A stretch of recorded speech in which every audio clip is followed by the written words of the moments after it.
Oke, lalu kita lanjutkan untuk chapter 14 ya, di mana chapter di menu ini adalah menu yang marketing. Baik, dimana untuk marketing ini ya tadi kita udah bahas ya di chapter sebelumnya untuk bagaimana meregistrasi customer ini.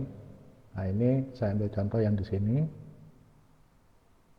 Nah, ini ada marketing Sari Dewi ya. Jadi dia ini akan membawa dua cabang ini terhadap toko CV toko Prima ini. Jadi dia adalah sebagai marketingnya. Nah, keterkaitannya dengan apa? Keterkaitannya adalah dengan parameter yang awal kita sudah jelaskan ya, parameter insentif di sini. Nah, kita ambil contoh parameter insentif ini. Untuk menggunakannya lebih bagus menggunakan insentif range ya untuk all product. Jadi untuk lebih cenderung kepada marketing yang dia bawa konsumen yang dia bawa. Nah, ini range misalkan transaksi dalam jangka waktu sebulan kita kasih range. Contohnya misalkan 5 juta ya. 5 juta sampai dengan 10 juta. Ini kita kasih range, contoh misalkan 2,5%. Ini persen ya, kita kasih 2,5%. Ini kita save. Dari transaksi ya, berarti 2,5% insentifnya. Nah, bagaimana cara melihat dia insentifnya? Di menu berikutnya, setelah kita meregistrasi di sini, kalau di cabang di yang kedua ini, CV Berkat, nah dia tidak ada ya, dia tidak ada marketing. Jadi transaksi yang kita lihat adanya di sini ya, kita index report. Nah, ini untuk konsolidasi DO ya, DO invoice. Nah, ini DO invoice, contohnya misalkan per barang, kalau ini per barang. Nah, di DO invoice ini terhadap produk, dia tidak ada insentif, ya, jumlah produknya. Jadi kalau kita lihat di sini, kita rekonsiliasi untuk marketing. Nah, di sini kita cek, kita ambil contoh dalam 1 bulan. Nah, di sini ada Sari Dewi, ada dua ya, satu di PT Bogasari ini karena dia yang di CV Toko Prima ini, tadi yang ada di marketing tadi, di entry customer, bahwasanya dia ada di 2 cabang, satu di pusat dan satu di cabang yang kedua. Dia adalah yang melakukan marketingnya.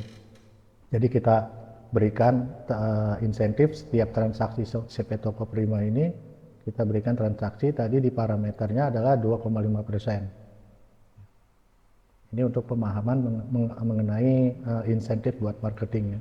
Range dia adalah transaksi di mana bisa menjual 5 sampai 10 juta, dia akan mendapatkan 2,5%.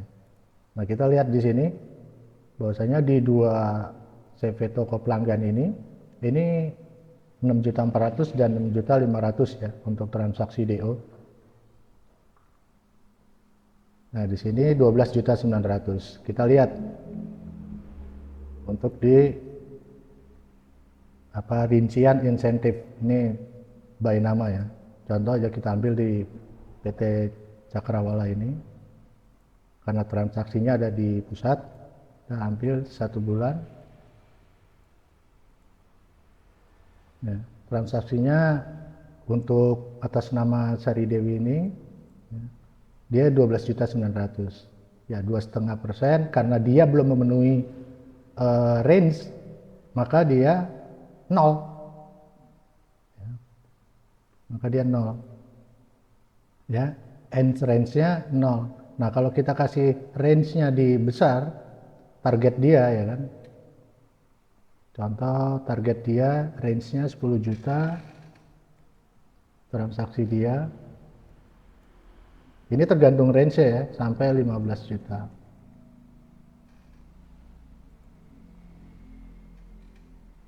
kita kasih range ya 10 juta sampai 15 juta. Kalau kita cek di sini transaksi dia 12.900.000 berarti dia sudah bisa mendapatkan 2,5%. Ya, kita refresh, kita coba cari.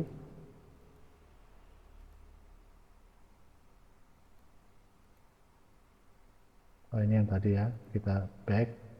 Ini rincian insentif by name tanggal 1 sampai tanggal 3. Nah, jadi dia mendapatkan 2,5%.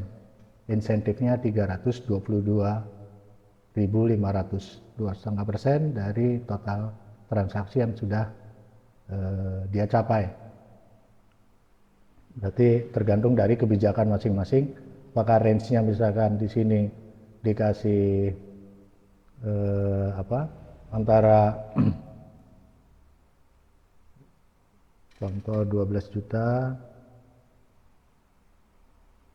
sampai 13 juta. Ini dikasih range target aja ya, ini untuk pencapaian target. Berarti antara ini, karena di sini 12.900.000 dia sudah bisa mencapai target. Jadi yang dilihat adalah yang terendah di sini, star range-nya untuk awalnya. Itu untuk insentif. Nanti di sini pun ada report ya kan. Jadi laporan insentif di sini Sari Dewi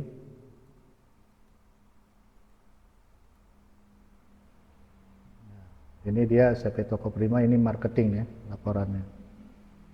Total insentifnya ya. Ini harus dikonsolidasi dahulu, baru nanti dia di reportnya.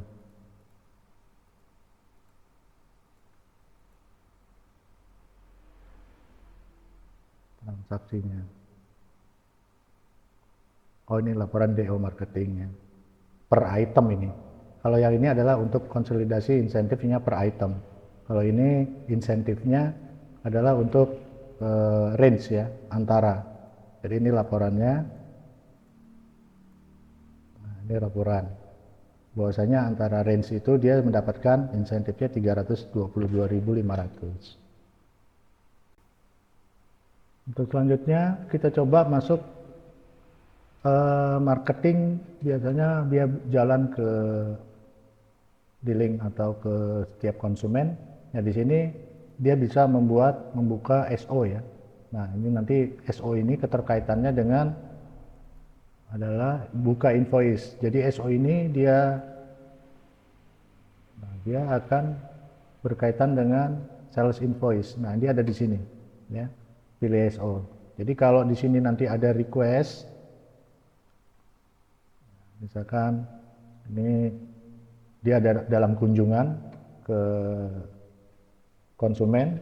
Nah, di konsumen dia mau pesan, dia bisa juga di sini misalkan contoh CP Berkat. CP Berkat, misalkan dia mau beli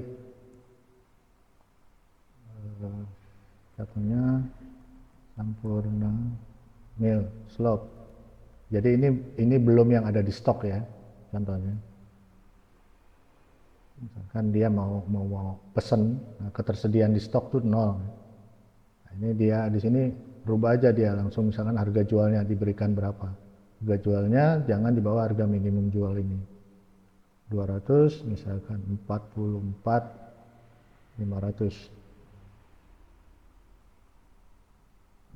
244.500. Kita kasih dia pesannya adalah misalkan 10. Kita proses. Dia 244.500 dalam satu slotnya. Nah ini status dia di sini, dia bisa lihat invoice yang belum dibayar. Nanti bisa sembari mengingatkan.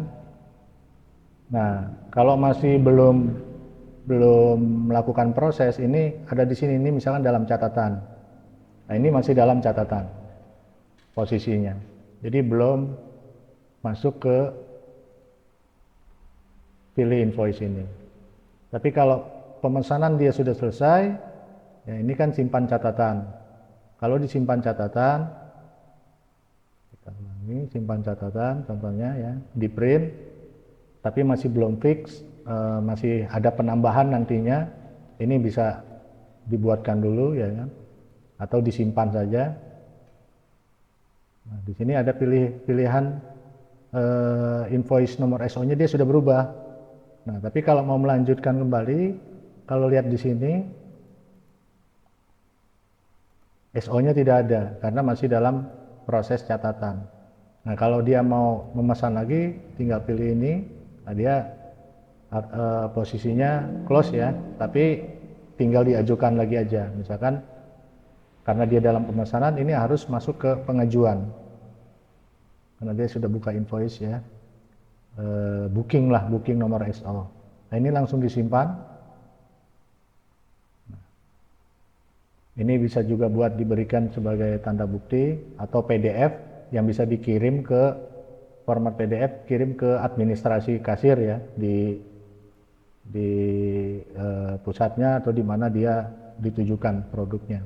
Nah, kalau misalkan sudah bagian ADM operasional atau kasir, dia lihat di sini. Nah, ini adalah sudah masuk SO-nya. Kalau dipilih SO, dia pilih SO. Jadi dia bisa cek langsung gitu. Di sini ada SO-nya. Oke, ini coba kita back dulu ya. Back, lalu kita masuk ke invoice. Nah, ini di sini nomor SO-nya ada ya. Sudah masuk karena dia sudah masuk pengajuan. Kalau kita pilih di sini. Nah, ini bisa lihat dari keterangan. Jadi karena tadi pemesanannya adalah stoknya kosong, di sini dia warnanya merah. Jadi dia harus melakukan pembelian dulu terhadap stok, baru kita bisa jualan ke invoice di sini.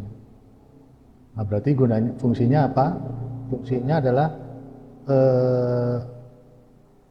dengan kode tanda merah ini, ya fungsinya di stok card itu barang itu tidak ada, atau stok itu atas request jumlah order ini tidak sesuai dengan ini. Makanya di sini dia keblok ya.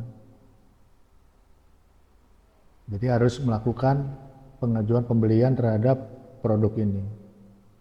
Nah, itulah tadi integrasinya antara sales order di lapangan buat form marketing ya, dengan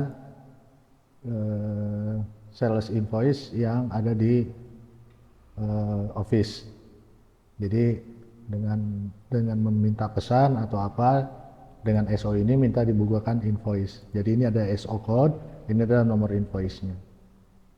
Maka dengan proses begini, lakukan pembelian terhadap produk yang berwarna merah ini, atau penambahan stok barang.